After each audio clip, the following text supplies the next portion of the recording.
Bismillahirrahmanirrahim. Assalamualaikum warahmatullahi wabarakatuh. Alhamdulillahirrahmanirrahim. Puji syukur mari kita panjatkan bersama kehadirat Allah Subhanahu wa taala, yang mana sampai pada kesempatan kali ini kita sekalian masih diberi umur panjang, masih diberi kesehatan, serta masih diberi kelapangan untuk kita dapat menjalankan salah satu perintah agama, yaitu berupa menuntut ilmu. Meskipun dalam keterbatasan yang memang mau tidak mau membatasi ruang gerak kita dalam pembelajaran. Meskipun demikian, itu tidak bisa kita jadikan alasan untuk meniadakan atau menghindari kewajiban menuntut ilmu tadi. Dan sebelum saya menyampaikan materi untuk pertemuan kedua ini, marilah kita awali pertemuan kali ini dengan membaca doa terlebih dahulu. Marilah kita bersama-sama memohon kepada Allah Subhanahu wa taala, semoga apa yang telah kita dapatkan selama ini serta apa yang akan kita dapatkan nanti senantiasa menjadi ilmu yang bermanfaat untuk diri kita, keluarga, agama, bangsa dan negara. Dan semoga segala hajat kebaikan yang kita miliki diberi kemudahan dan akhirnya dikabulkan serta mendapat ridho Allah Subhanahu wa taala. Ala hadhihi as-salihah al-Fatihah. Bismillahirrahmanirrahim. Iyyaka na'budu wa iyyaka nasta'in.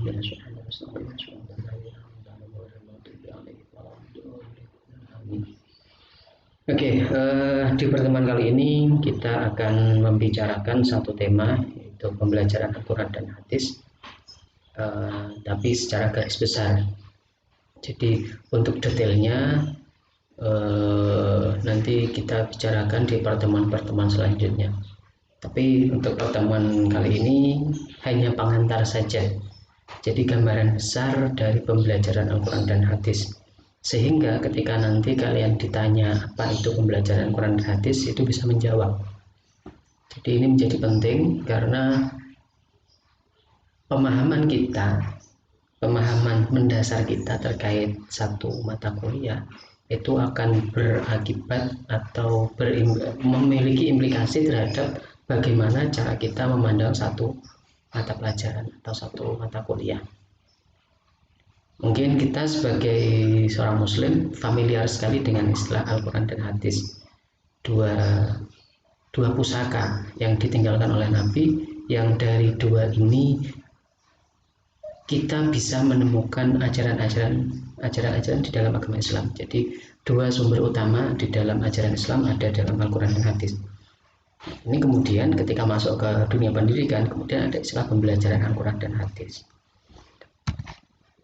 Lantas pengertiannya apa? Jadi selalu kita harus pahami betul definisi istilah dari istilah yang kita pakai.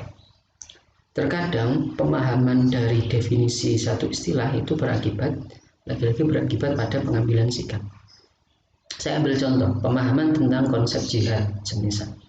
Kalau kita memahami bahwa jihad itu adalah perang, maka mindset kita, pola pikir kita akan piye carane perang dan kepada siapa kita harus berperang. Termasuk mindset kita terkait pemahaman kita terkait makan.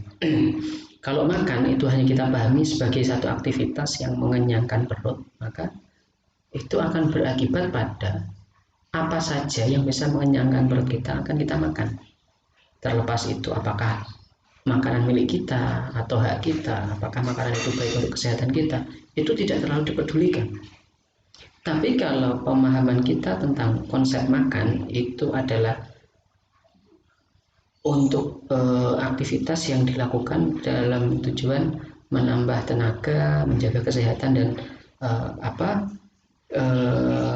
menghindari kemadharatan, maka dalam hal makanan kita akan lebih selektif.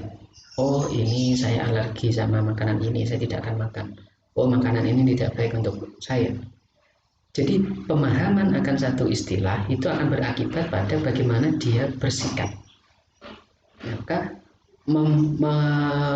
memiliki pemahaman akan pengertian pembelajaran Al-Quran Hadis itu menjadi pintu masuk sebelum kita berbicara tentang ada apa saja sih di dalam pembelajaran Al-Quran Hadis, terkhusus untuk madrasah ibtidaiyah nanti. Tapi ini kita bicara secara global dulu, karena bagaimanapun Al-Quran Hadis ini juga menjadi mata pelajaran yang ada di setiap jenjang madrasah. Oke, pembelajaran itu secara sederhana. Jadi saya lebih suka di dalam mata perkuliahan itu menggunakan pemahaman-pemahaman yang sederhana. Kenapa?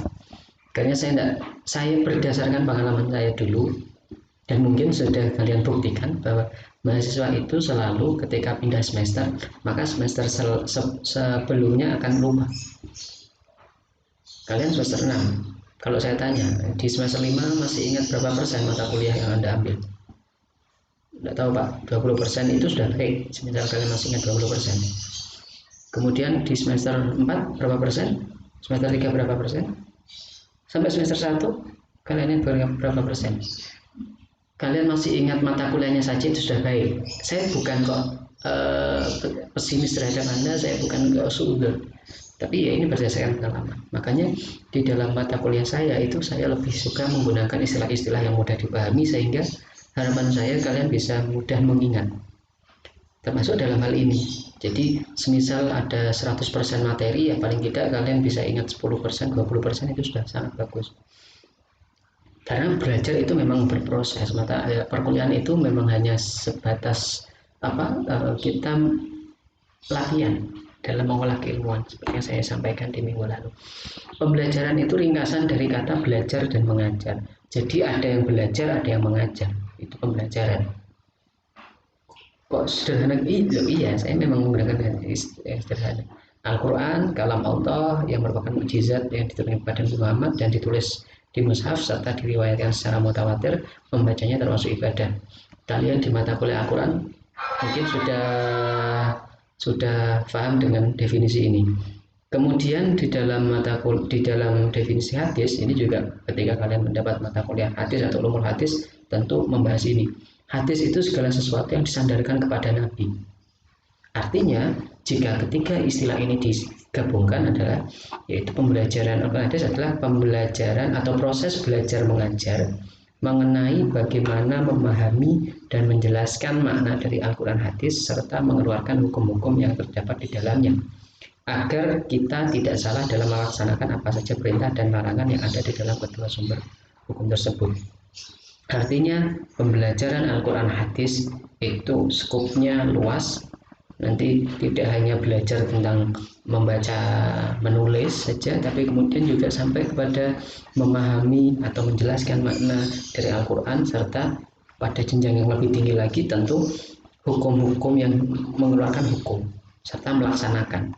Jadi proses pembelajaran Al-Quran hadis tidak hanya knowledge saja, tidak hanya pengetahuan tentang makna, tapi bagaimana kemudian apa yang terkandung di dalam Al-Quran dan hadis itu bisa dilaksanakan di dalam kehidupan sehari-hari. Itu pembelajaran Al-Quran dan hadis. Kemudian tentu di dalam satu mata pelajaran itu selalu ada tujuan. Nah, setidaknya ada 4 tujuan di dalam pembelajaran Al-Quran dan hadis. Yang pertama, memberikan kemampuan dasar kepada peserta didik dalam membaca, menulis, membiasakan dan menggemari membaca Al-Quran.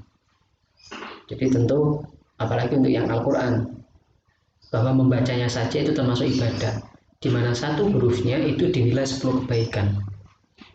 Artinya kalau semisal saya sudah pernah menghitung, surat Al-Fatihah saja itu ada sekitar 80 lebih huruf.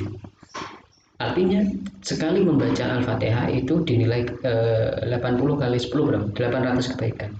Meskipun memang pahala tidak bisa kita matematikakan, tapi jika kita dipaksa untuk mematematikkan pahala, ya keluarnya begitu. Satu huruf di dalam Al-Quran ketika kita baca itu ada 10 kebaikan.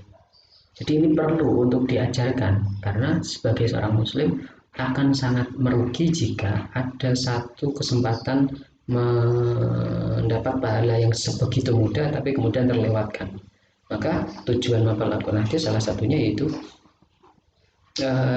kemampuan atau mengajarkan membaca, menulis dan membiasakan serta menggemari baca Al-Quran. Kemudian mendorong, membimbing perilaku peserta didik dengan berpedoman pada isi kandungan ayat Al-Quran dan hadis. Artinya sekali lagi, mapel Al-Quran dan hadis itu tidak hanya sekedar aspek kognitif saja, Tidak hanya pengetahuan saja, tidak hanya hafalan saja, tapi sampai kepada menyentuh ke aspek perilaku. Dan juga ya menjadi satu kebiasaan, habitnya itu habit Al-Quran, menanamkan pengertian, pemahaman, penghayatan, dan pengalaman kandungan Al-Quran dalam kehidupan peserta didik sehari-hari melalui keteladanan dan kebiasaan. Artinya nanti juga kita akan menemui ada metode keteladanan di dalam Al-Quran dan hadis, di mana kalian nanti sebagai orang guru itu juga dituntut memberi teladan. Jadi kalau bahasa Jawanya gak gurwaton ngomong, jadi bahasanya begitulah, tidak omong-omong tok, omong-omong tok. Jadi ada unsur keteladanan. Kemudian memberikan bekal pengetahuan untuk mengikuti pendidikan pada jenjang yang setingkat lebih tinggi. Artinya kalau mengajar di Al-Quran hadis di MI, maka itu sebagai bekal untuk kemudian nanti di MTS. Kalau di MTS maka untuk bekal di Alia. Jadi itu hafal Al-Quran dan hadis tujuannya setidaknya ada 4 ini.